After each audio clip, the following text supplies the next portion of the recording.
Als een keer dat ik bij je kom, dan docht het zo zeer. Ik vreeg je, weet je wat ik ben, ze zooit, ik weet het niet meer. Singer-songwriter Bruno Roemler uit Wijns is juist er 5e geworden op het Songfestival Lied International in het Duitse Oldenburg. Op de 10e editie van het Songfestival voor Europese minderheidstalen helle Roemler 51 punten, maar zijn veske Beppe.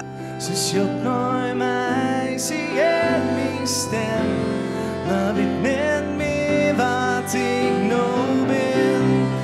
Ik hier bij haast elk jurylid zei iets van dit snap ik net. Waar letten ze op in hemelsnaam? Ben ze zelf een muzikant? Zulke vragen kan er bij mij op.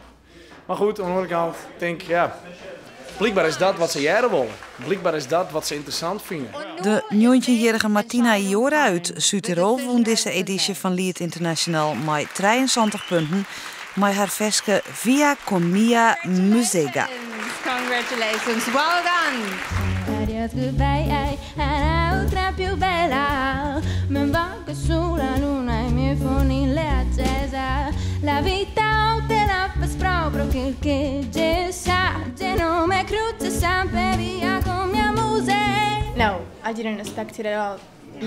And also because there were a lot of musicians that were very good and all the songs were very nice. I really liked all the songs. And no, I never thought I could get this far. That was a big surprise. In totaal waren er 10 deelnemers bij het festival.